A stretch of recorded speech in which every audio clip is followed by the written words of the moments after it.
Kita lihat contoh yang pertama.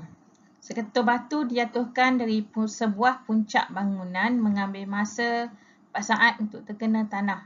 Berapakah laju batu sejurus sebelum terkena tanah? Okey, jadi kita gunakan kaedah penyelesaian masalah GPM seperti yang saya terangkan sebelum ini. Okey, apa itu GPM? G garis dan label, P pilih persamaan gerakan yang sesuai, dan M adalah masukkan nilai pada rumus dan hitung. Okey, apakah maklumat yang kita perlu gariskan? Okey, yang pertama sekali kita gariskan perkataan dijatuhkan. Dijatuhkan ini bermaksud objek itu bila kita lepaskan nilai laju awal objek itu sama dengan 0 meter per saat. Okey, kalau kita lepaskan laju ia akan sama dengan 0 meter per saat. Ia adalah berbeza jika objek itu dilontar. Bila dilontar ia ada laju awal. Sebab kita kenakan daya. Tapi kalau objek itu jatuh, jadi kita tak kenakan daya, maka laju awalnya adalah 0 meter per saat. Maklumat kedua adalah 4 saat, iaitu masa dan kita labelkan T. Dan soalannya adalah laju, di mana simbolnya V. Ini adalah laju batu sejurus sebelum terkena tanah. Ini adalah laju akhir, iaitu simbolnya V. Satu lagi maklumat yang tiada dalam soalan, iaitu nilai pecutan graviti, iaitu 9.8 meter per saat. Okey, jadi dah ada semua maklumat. Apa yang perlu kita buat? Kita pilih persamaan gerakan yang sesuai. Okey, apa persamaan gerakan yang kamu perlu tahu? Okey, yang kamu perlu tahu dan gunakan adalah V sama dengan U tolak GT, V kuasa 2 sama dengan U kuasa 2 tolak 2 GS, dan S sama dengan UT tolak setengah GT kuasa 2. Jadi, yang mana perlu kamu pilih, kita lihat bergantung kepada maklumat yang diberi. Dalam soalan, maklumat yang kamu labelkan adalah U, T, V dan G. Jadi, yang mana yang ada B, nak soalan dia, U diberi G dan T. Jadi, kita perlu gunakan yang pertama. Jadi, yang dua lagi kita padam. Okey, kita akan gunakan persamaan yang pertama. Disebabkan simbol-simbol ini, maklumat ini ada dalam soalan. Okey, nilai V kita nak cari, gantikan nilai U dengan 0. Masukkan nilai, gantikan U sama dengan 0, G sama dengan 9.8 dan T adalah 4. Sebelum ini saya bagi tahu kamu pecutan graviti nilainya 9.8 dan ada simbol negatif. Tapi dalam kes ini, rumus ini dah ada tolak di sini. Jadi kita tak perlu masukkan simbol negatif. Kita hanya masukkan nilai pada huruf G. Okey, jadi 0, ikut rumus dia U tolak GT. Jadi 0 tolak, gantikan terus G kepada 9.8 dan T sama dengan 4, maka kita akan dapat guna kalkulator kira dan kita akan dapat negatif 39.2 meter per saat.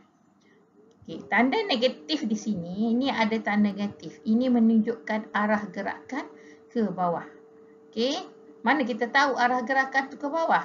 Kalau jatuh semestinya ke bawah.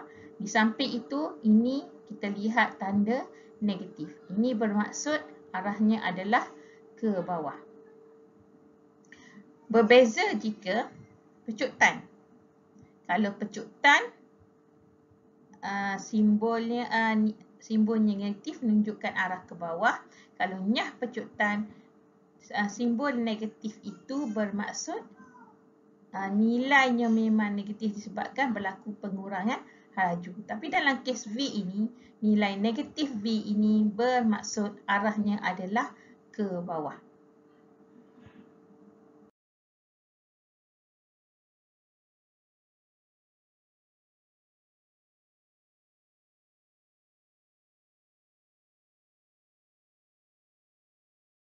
Lihat contoh kedua. Suatu objek dijatuhkan pada ketinggian 400 meter di atas permukaan bumi. Berapa lama masa yang diambil oleh objek untuk tiba di bumi?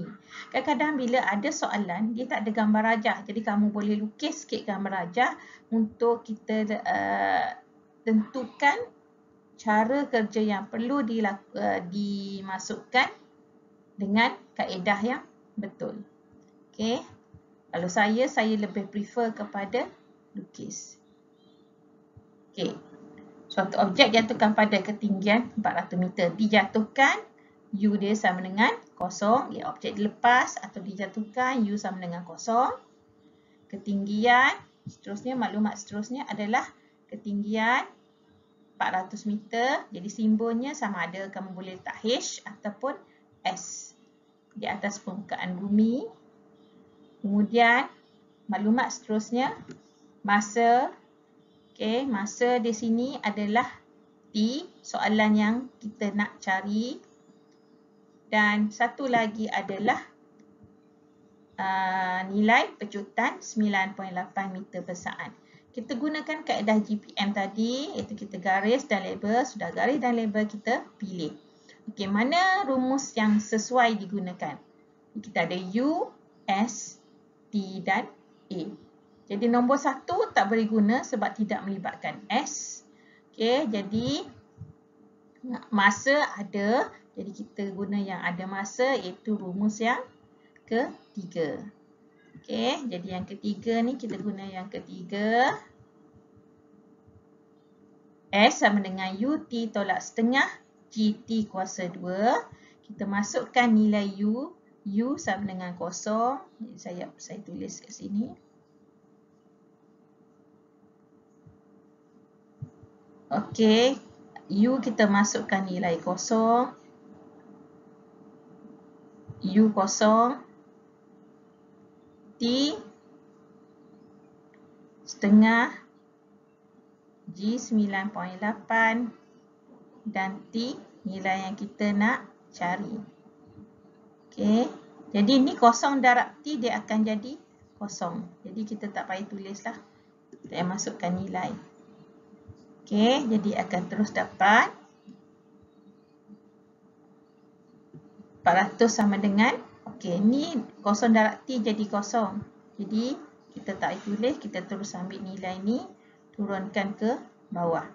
Jadi negatif 2, 1/2 darab 9.8 T kuasa 2. Nah, jadi dalam kes ni macam ni kita nak selesaikan. Okey, yang ni ke semua ni kita perlu turunkan ke bawah. Dia akan jadi operasi bahagi. Okey, kat sini darab kan. Bila pindah ke sebelah, dia akan jadi bahagi. Okey, ni darab, pindah ke sebelah, dia akan jadi operasi bahagi. Okey, kita tinggalkan T kuasa 2 sama dengan, akan jadi negatif, jangan lupa bawa. Negatif 81.63. Kemudian di sini, saya padam. Okey, sini T kuasa 2 kita nak hanya nilai T. Jadi apa perlu buat? Kita ambil nilai T sama dengan punca kuasa 2, 81.63. Dan kita akan dapat jawapannya 9.06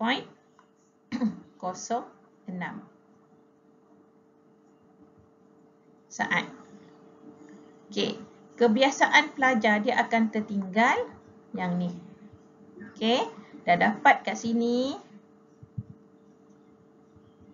Dia dah dapat kat sini.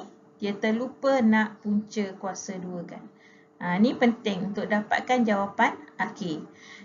Okey, jadi jawapan akhirnya adalah 9.06 saat. Dan jangan juga lupa unit.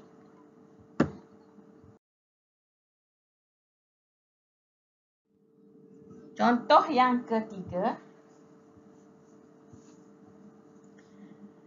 Sebiji bola dilontarkan ke atas dengan laju 10 meter per saat dan mencapai ketinggian sebuah rumah. Hitungkan ketinggian rumah tersebut. Mencapai. Okey, di sini kita lontar ke atas. Ingat yang saya ajar tadi, bila kita lontar ke atas, V dia akan jadi 0, U dia adalah maksimum. Jadi di sini bila dilontar ke atas dengan hal laju 10 meter per saat, jadi di sini hal laju 10 meter per saat ini adalah U, bukannya V. Mencapai ini nilainya, simbolnya V, iaitu hal laju akhir. Maklumat seterusnya adalah ketinggian S ataupun H. Okey, kita nak cari dan pecutan seperti biasa nilainya tetap 9.8. Okey, mana rumus yang kita perlu pilih? Kita tengok maklumat apa yang diberi, UVS.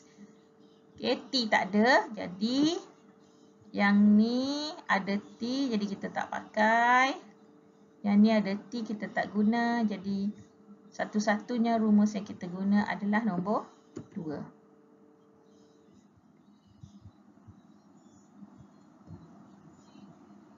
Okey, jadi macam mana kita nak selesaikan? Kita salin balik rumus V kuasa 2 sama dengan U kuasa 2 tolak 2GS. Okey, masukkan nilai V. Jangan lupa V di sini bila dilontar dia berhenti seketika menyebabkan bola itu sama dengan ketinggian rumah. Maka kita boleh ukur ketinggian rumah dengan mencari sesaran bola S. Okey. V nilainya kosong, U 10 kuasa 2. Okey, kat sini saya nak ingatkan kamu, jangan lupa kuasa 2. Ni selalu pelajar buat mistake. 10 kuasa 2, sebab rumusnya ada kuasa 2, maka nilai ini yang digantikan perlu juga di kuasa 2 kan.